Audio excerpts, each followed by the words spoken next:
Fala galera, bem-vindo a mais um vídeo no canal Farmaluno e hoje com um assunto um pouquinho mais interessante, que é sobre o farmacêutico na atenção básica de saúde. É um assunto muito pouco discutido, ou até às vezes assim confuso para o farmacêutico, inclusive para o estudante de farmácia que está começando agora, porque ele é um assunto que envolve várias áreas e às vezes a grade curricular ela não compreende tanto conteúdo. Então, o que eu quero trazer aqui para vocês é um conceito amplo, né, que possa agregar muitos conhecimentos, né, para que você, estudante de farmácia ou também de outras áreas da enfermagem, da medicina, possa se introduzir nesse conceito, porque ele é muito cobrado pelo SUS, né, pelo Sistema Único de Saúde e a Organização Pan-Americana de Saúde. Então eu fiz com base nas recomendações atuais e umas revisões, né, de artigos, de trabalhos. Eu espero que vocês gostem, né? Então vamos iniciar aqui, né? Vamos entender aqui o contexto, né? O contexto dessa atenção ela é principalmente em duas vertentes, tá? A primeira parte ela é a atenção centrada na doença. O que seria isso, né? Quando a gente tem atenção centrada na doença, a gente vai ter a entrada de um paciente que diz que está com aquela doença, como o nome já diz, né? Está com aquela doença e o médico vai lá, prescreve a medicação, faz os primeiros exames e pronto, né? Mas nem sempre isso, a atenção prescrita, ela vai ser 100% eficaz. Isso já foi comprovado por várias literaturas, andamentos de muitos protocolos clínicos, que não adianta só tratar a doença, é preciso tratar o paciente. E como é que a gente vai fazer isso, né? A gente vai ter aqui atenção centrada na pessoa e família. É entender a pessoa como um todo. A gente vai perceber isso no andar desse vídeo, que essa atenção ela pode ser muito mais eficaz para um tratamento crônico do que uma questão de prescrição, subprescrição, só análise da medicação e não análise da pessoa como um todo. Então vamos lá, né? Como que eu disse, a gente precisa entender a pessoa como um todo e suas relações interpessoais. Isso aqui eu acho que vocês já viram milhares de vezes na sua grade curricular. Só que é importante a gente entender. Pensa só, né? Nós temos as redes sociais comunitárias. Uma pessoa que tem o nível educacional dela, né? A gente precisa entender o nível educacional dela para poder saber qual abordagem a gente vai utilizar. Eu já vou explicar para vocês. O ambiente de trabalho, se é um ambiente de trabalho bom, ou se é estressante, se é maçante, se desgasta a pessoa. A questão do desemprego, será que a pessoa ela tem uma frustração, já tem um problema psicológico já iminente? Questões também sanitárias, pessoal. Isso daqui é um problema de saúde pública muito grande. Água e esgoto é uma das principais, é um problema, né, de saúde pública, sendo eles um dos principais, que a gente sabe que no Brasil tem uma taxa muito grande de pessoas com esse problema, né? E com isso, né, ela já foi um estudo proporcional. Quando a gente tem um problema sanitário de água potável e esgoto, a gente tem também o aumento de pacientes. Isso daí em uma área endêmica é comprovado isso em várias literaturas. Então, com isso, o que aconteceria? Aconteceria um aumento, né, de gastos da saúde pública, né, aumento de problemas de saúde naquela população, lógico, né? Proporção de endemias muito maiores, né? Inclusive doenças parasitárias. E assim, né? O que seria feito? O que seria melhor? Prevenir o problema ou continuar como está? Fazendo terapias medicamentosas em cima de medicação, vamos tomar por exemplo, antiparasitários, vamos dar antiparasitário para toda a população, do que tratar uma questão de água potável ou de esgoto, né? Serviços sociais de saúde. A gente precisa entender se a pessoa ela está inserida em serviços sociais de saúde, porque é um acompanhamento muito bom, né? A habitação, será que esse local que a pessoa está, será que ela vive em um local muito turbulento, de barulhos, de um habitat que não é proporcional com uma qualidade de vida boa, por exemplo, um local com muitas pragas, né? Isso tudo vai interferir, idade, sexo e fatores hereditários, tudo bem, pessoal? Então vamos lá, né? Temos aqui a atenção centrada na pessoa e na família. Esse daqui é o essencial. Nós teremos 3 vertentes agora que vai englobar tudo que a gente vai estudar agora. Então esses assuntos, eu acho que ele é muito mais fácil de você prestar atenção do que ficar anotando, porque isso aqui só é mesmo para mostrar para vocês. Vocês podem prestar só atenção que vocês vão ter uma produtividade muito boa. Então aqui, ó, necessidade em termos de doença, nós temos 3, né? O paciente que tem a doença e se sente mal, a conduta mais comum para ela vai ser a atenção centrada na doença, entendeu? O paciente chega lá na consulta médica e aí ele vai falar: doutor, eu tô com isso, isso e aquilo. Aí o médico vai lá e prescreve a medicação. Beleza, essa parte aí, tranquila, né? E depois só fazer o acompanhamento. E onde é que o farmacêutico ele entra? Ele vai se voltar para aquela terapia medicamentosa e aquele acompanhamento que a gente sempre estuda. Como que vai ser esse acompanhamento, né? O paciente ele vai chegar lá, geralmente é um paciente polifarmácia. O paciente polifarmácia, eu acredito que o conceito mais importante é que ele tenha mais ou menos uns 3 medicamentos, né? Uso de 3 medicamentos, ou quando ele tem a multicomorbidade, né?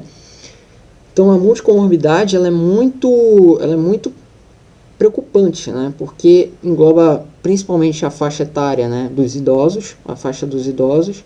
Então é sempre importante que a gente tente promover essa atenção farmacêutica, porque vocês vão ver que vai ter uma melhoria, né? da qualidade desse paciente, né? Na qualidade da saúde desse paciente. Então vamos lá, né?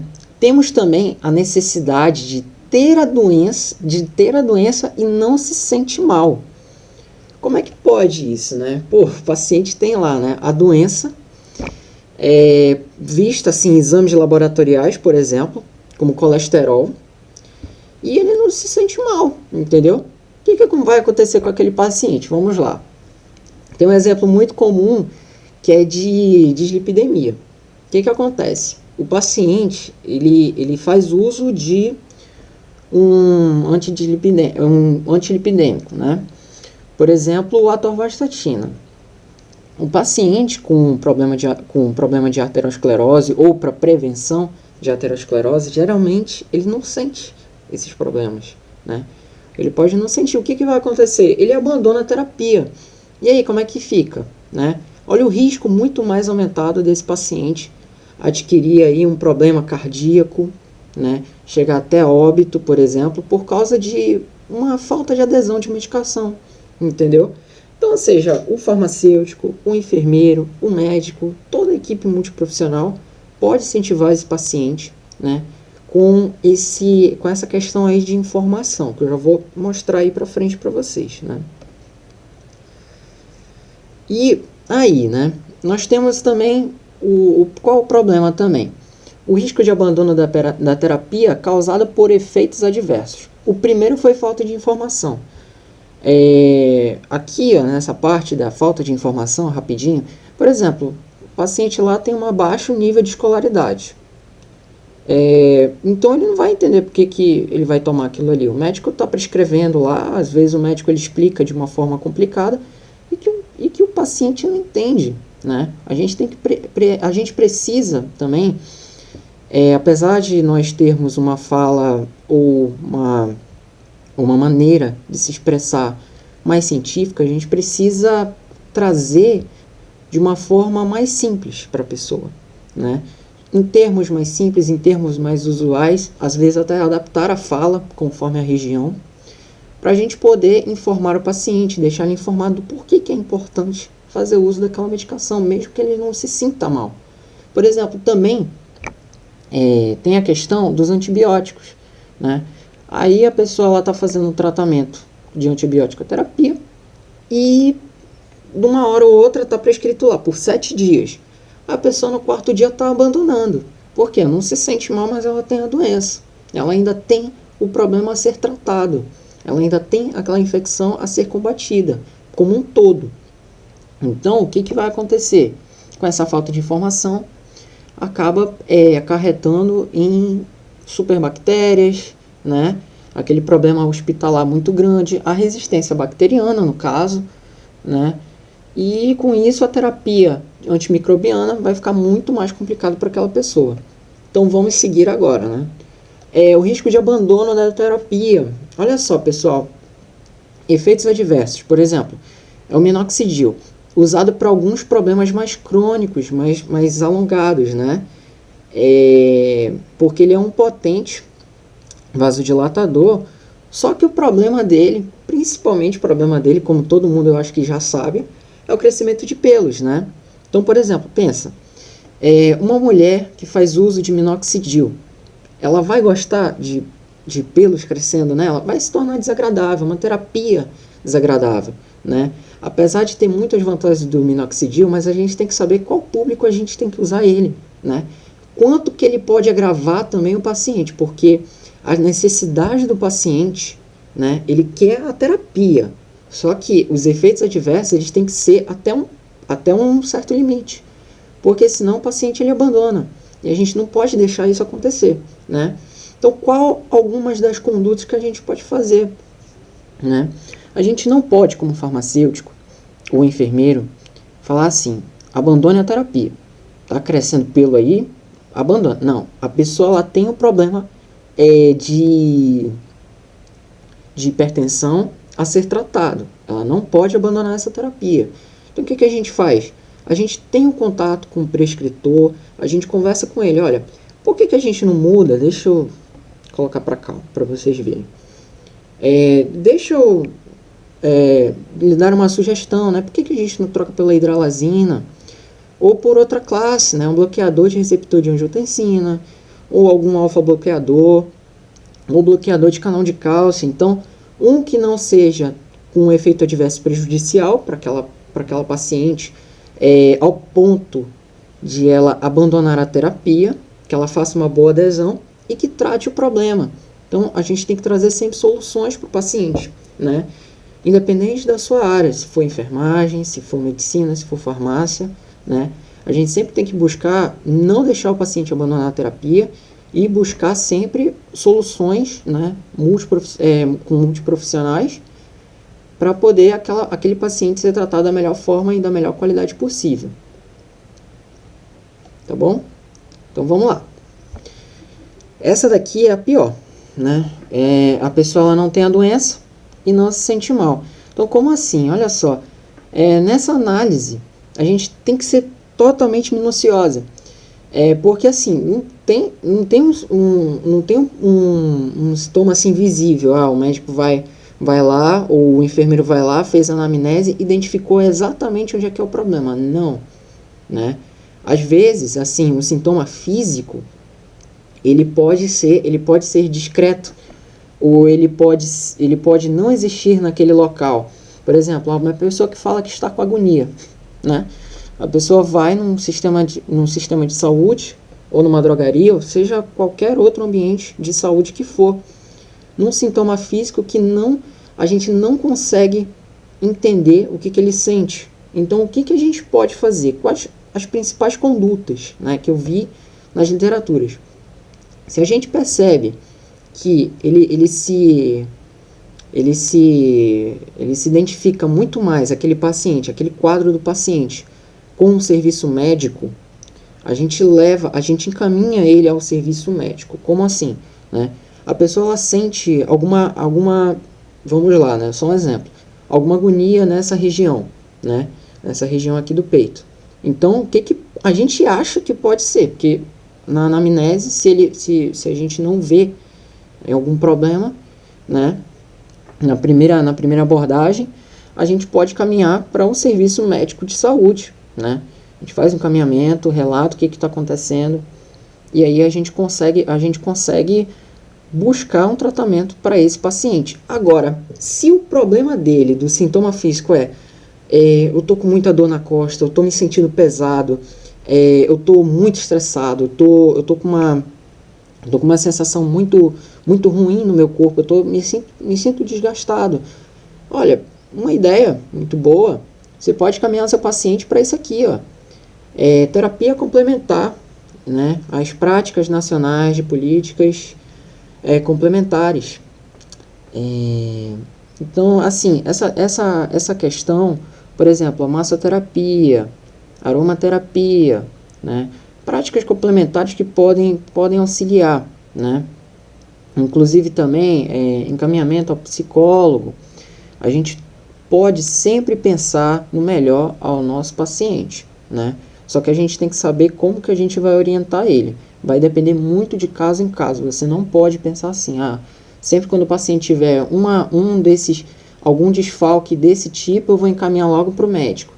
Ou sempre eu vou encaminhar para uma terapia complementar. Isso é só alguns exemplos, tá, pessoal? Não é para vocês levarem só esses dois, não, né? Mas assim, cada caso é um caso. Então vamos lá. Outro problema são sintomas psíquicos. Olha só o grande problema aí, né? Sintomas psíquicos, geralmente, a gente encaminha para um atendimento psicológico, né? Quando a pessoa, por exemplo, ela entra numa drogaria, ela entra num sistema de saúde e começa a comentar que é ansiosa, ou você percebe o início de uma depressão, né? Tudo isso a gente tem que ter uma atenção redobrada. Porque, por exemplo, riscos de depressão, dependendo da faixa etária, pode ter também uma predisposição ao suicídio, né? E isso é muito preocupante, é um caso de saúde pública, e isso daí tem que ser tratado com uma forma bem rígida, né? Como assim? A gente caminha para o psicólogo, né? E aí o que vai acontecer nesse atendimento psicológico? Ele vai fazer aquela terapia cognitiva, né? As terapias, elas vão tentar chegar a um certo ponto. Se o psicólogo, ele percebe que o problema é muito maior e que necessita também de uma terapia medicamentosa, ele encaminha ao psiquiatra. Então tudo isso vai começando a envolver uma linha multiprofissional que vai levando o paciente no melhor caminho possível para tratar de primeira, assim, né, em primeira instância, o seu problema, né, porque sempre problemas psíquicos eles são bem mais complicados, né, e que precisam de muito mais atenção. Agora, quando a pessoa ela precisa de ambos, a gente precisa dessa análise multifatorial. Será que aquele estresse relacionado com depressão ou estresse relacionado com ansiedade, um estresse no corpo, por exemplo, né? Um desgaste corporal, e também uma questão de ansiedade. Será que não era legal colocar essa pessoa no atendimento psicológico e orientar uma terapia complementar, por exemplo, que ela possa se sentir bem, que ela possa se sentir saudável, né? Então, tudo isso a gente precisa pensar em como que a gente vai abordar o paciente, porque, assim, nós também, farmacêuticos, nós somos também a gente pode participar dessa linha de frente, né? Tanto com os médicos quanto com os enfermeiros, a gente pode fazer essa primeira abordagem também com o paciente. E aí a gente orienta qual é a melhor conduta possível para ele, tá bom? Então, assim, galera, sobre essa atenção centrada, o que vai acarretar, né? A gente precisa pensar o seguinte, que a gente precisa promover saúde. A gente sempre fala, né? Promoção em saúde, promoção em saúde, promoção em saúde. Mas o que seria isso? Lógico. O que seria essa lógica, né? Primeiro, a gente precisa dar informação para o nosso paciente. A gente não pode pensar assim, ou médico, ou enfermeiro, ou farmacêutico, seja lá qual for a sua profissão da área da saúde. Eu não posso só prescrever e falar assim, toma, entendeu? Aí o paciente vai lá, recebe, não vai entender nada, só vai falar assim, eu não sei prescrever isso aqui, me indicar isso aqui, mas eu não sei. E aí, olha o risco da pessoa abandonar. Olha o risco do paciente abandonar, é muito grande. Então, assim, primeiro, o uso racional, quando a gente tem essa questão aí, né, de automedicações, principalmente, né, a pessoa vai, sente uma dorzinha, já está tomando paracetamol. A pessoa nem analisou ainda a situação dela. Por exemplo, uma pessoa que está com dor problemas gastrointestinais, né, faz uso, por exemplo, de laxante, ou faz uso de um medicamento para contrair a musculatura e não ir tantas vezes ao banheiro, antiflatulentos, por exemplo, ou também questões de úlceras, né, que não são tratadas, a pessoa só fica tomando omeprazol o tempo todo, né, que é o mais comum, omeprazol, e não resolve o problema. Então a gente tem que informar essa pessoa de poder fazer o quê? Vá ao médico, oriente ela, né? Vá ao médico, procure verificar esse problema, que pode ser um problema maior, pode ser tratável, não pode ser um caso de uma medicação o tempo todo, que até isso faz mal, né? Então, assim, a gente esclarece as dúvidas também. Poxa, aí o paciente ele não entende nada, vai à drogaria, vai ao atendimento farmacêutico, por exemplo, e aí vem com aquela prescrição. Aí ele vai falar, poxa, mas eu não entendi por que me passaram isso.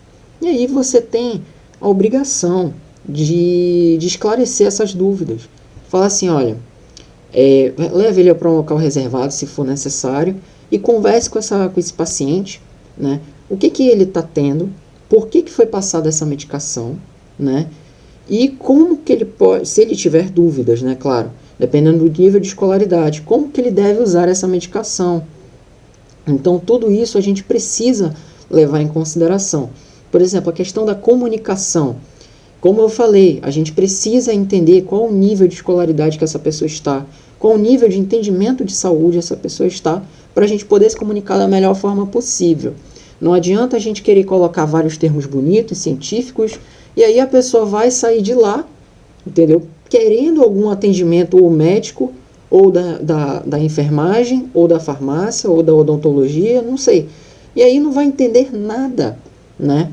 Então, a gente não pode pensar que na hora o agente de saúde ele tá falando uma coisa e o paciente está entendendo tudo. Não é bem assim. A gente precisa tirar esse hábito nosso também, né? A gente precisa divergir enquanto a gente fala com profissionais, enquanto a gente fala com os pacientes, né? Então, assim, a questão também da educação. Principal ponto aqui que o SUS e a Organização Pan-Americana de Saúde quer que os profissionais da saúde façam é educação sanitária. Como assim, né? A questão da prevenção, por exemplo, a prevenção contra doenças, né, sexualmente transmissíveis.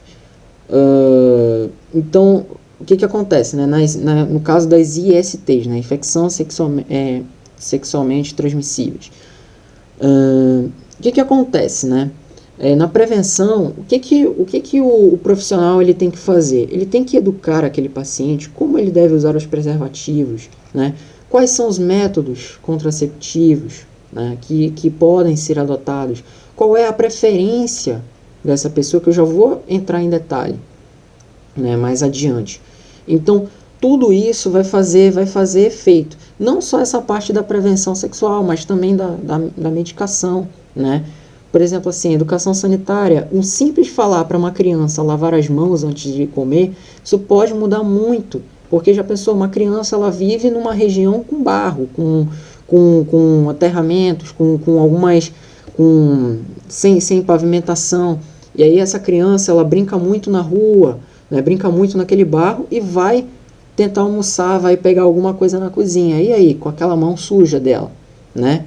Ela acabou de pegar no barro, e aí vai comer algum alimento. Então, ou seja, uma simples ato pode prevenir, até mesmo assim, pode prevenir muitas pessoas, né? Dependendo do grau de impacto que essa educação ela for, ela pode reduzir filas de atendimento médico, pode ser de um nível assim considerável, né? Então tudo isso a gente precisa entender que é necessário a gente dar valor às pequenas coisas, tá? Então assim, respeito dos valores, preferências e necessidades expressas das pessoas. A gente não pode exigir que uma pessoa use por exemplo, aquele método contraceptivo se ela não quer, né? Se ela acha perigoso, primeiro, a gente precisa informar, né? A gente precisa comunicar e educar. Se a gente vê que a pessoa está muito relutante, não adianta a gente insistir. É a vontade da pessoa, entendeu? Mas isso daí a gente tem que sempre mostrar a necessidade e a importância de aplicar, por exemplo, aquele método contraceptivo, né?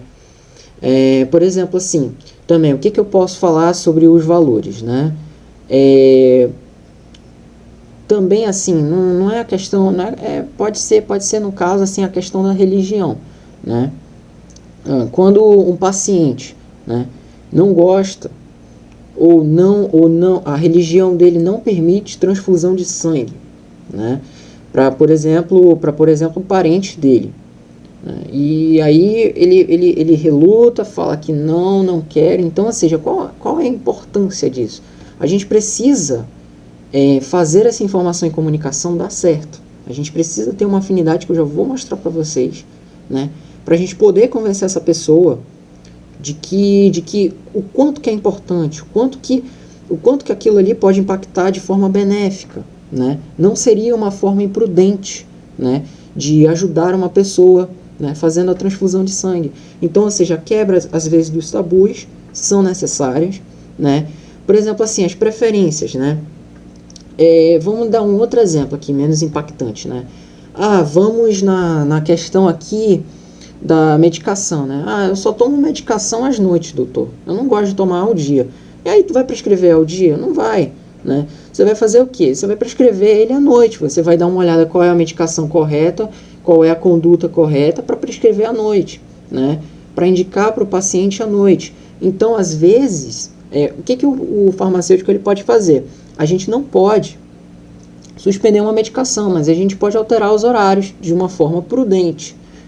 E se a gente percebe que esse mesmo paciente que veio de uma consulta médica, né, esqueceu de falar algumas preferências, né, e que a gente pode atendê-las, como no caso trocando somente o horário, não a posologia, somente o horário da medicação, por exemplo, uma vez à noite, né?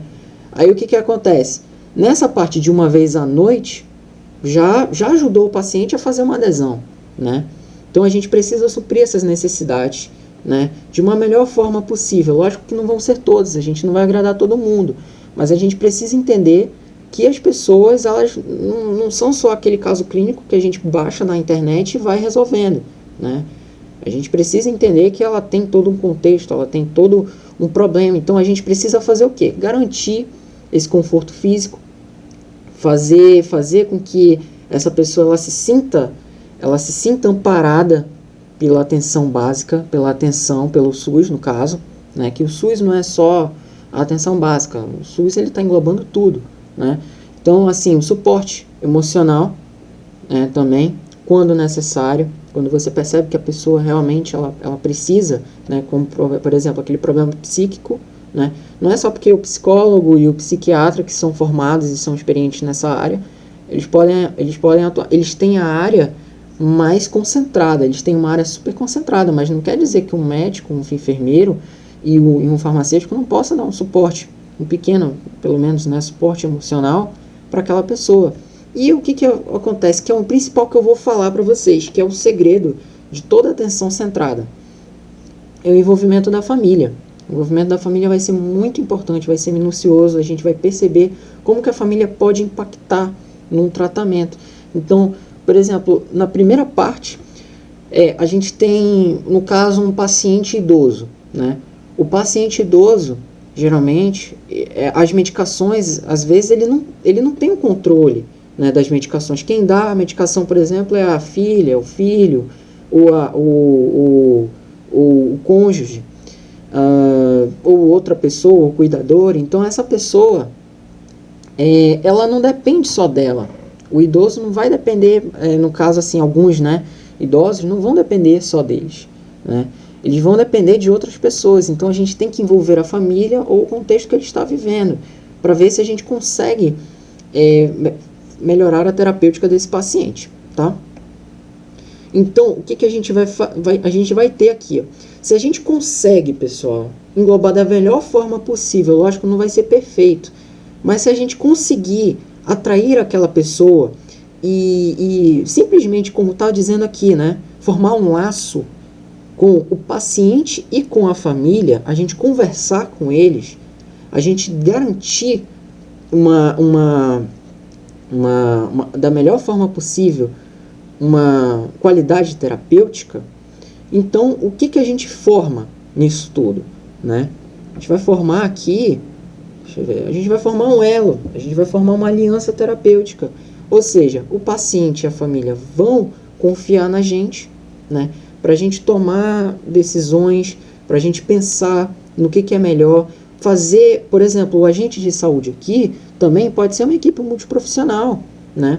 A família, por exemplo, ela pode gostar daquele médico, daquele enfermeiro específico, pode gostar daquele farmacêutico, de que de vez em quando eles vão lá para pegar, para o farmacêutico dispensar o medicamento para ele. E aí, ou seja, a atenção farmacêutica, pessoal, ela é fundamental, porque ela está nas pequenas coisas e também nas grandes coisas, né? Então, a gente não pode só pensar assim, a atenção farmacêutica, a gente vai fazer o controle da interação medicamentosa. Não, a gente faz muita coisa, desde orientar o paciente como tomar uma medicação, como explicar ao paciente por que ele está fazendo uso daquele medicamento, até algo mais complexo, como eu tinha dito antes, da interação medicamentosa. Então, ou seja, tudo isso vai fazer com que o paciente tenha adesão a esse tratamento e maior qualidade terapêutica. A gente vai promover saúde da melhor forma possível, né, para esse paciente e também auxiliar a família, né?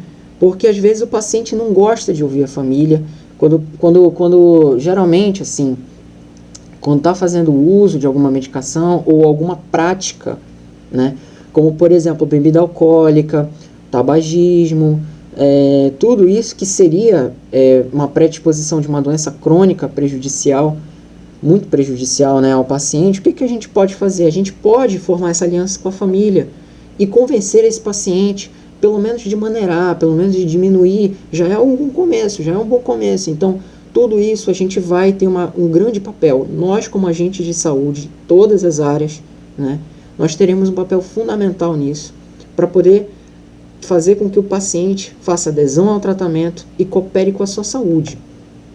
Por quê? Olha só, quando a gente faz essa atenção colaborativa e centrada na pessoa e na família, reposiciona as pessoas usuárias, a palavra-chave é reposicionar as pessoas usuárias nas relações com os profissionais de saúde, porque elas deixam de ser os pacientes para se tornarem as principais produtoras sociais de sua saúde.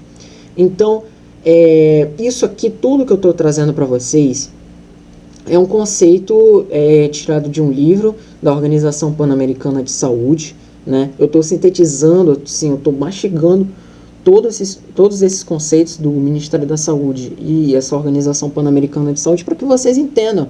Olha só a importância disso, entendeu?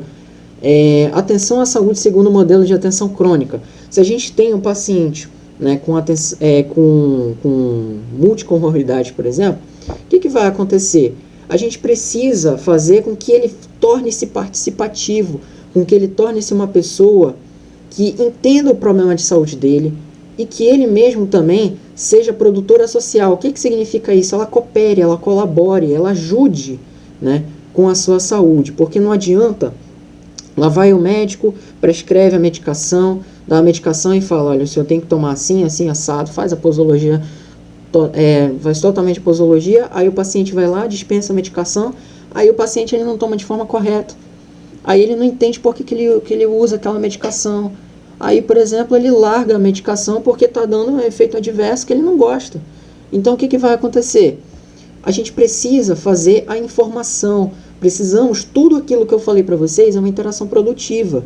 O que acontece? Olha, pacientes usuárias ativas e informadas, e aqui é que tá, porque se a gente consegue superar a barreira de comunicação, no caso, por exemplo, da escolaridade, se é uma pessoa analfabeta, mas que você explica para ela de forma simples por que ela vai ter que fazer adesão àquela medicação, adesão àquele tratamento, ela vai entender e vai colaborar, entendeu? Até mesmo uma pessoa um pouco mais relutante, se você conseguir fazer aquela aliança com a família, se você conseguir convencer aquele paciente de que aquela medicação ela é importante para a qualidade de vida dele, então ele vai se tornar uma pessoa ativa, se tornará uma pessoa bem informada. Então, o que vai acontecer? Isso é um feedback, isso é uma linha de mão dupla, como diz aqui, olha. Para dar resultado clínico funcional, a gente precisa ter essa pessoa ativa e informada e uma equipe de saúde proativa e preparada. Por quê? Não adianta a equipe de saúde também pensar assim, nós vamos só prescrever a medicação para aquela pessoa que está indo, né, de uma forma contínua, né, semestral ou não sei, assim, de um tempo em tempo, tá indo na UBS, por exemplo, e tá ali querendo, né, melhorar a sua saúde. A equipe de saúde não tem uma reunião sobre o caso clínico daquele paciente, né? Então a gente precisa se atualizar, a gente precisa envolver também a equipe de saúde, precisa daquela questão da liderança, e precisamos de preparação como, né? Principalmente pelas PDCTs, né? Que são os protocolos clínicos, né? Protocolos clínicos que são do Ministério da Saúde, que são as melhores decisões de manejo possíveis para aquele paciente. E tudo isso vai resultar em uma qualidade de vida para o paciente e qualidade também do serviço de saúde.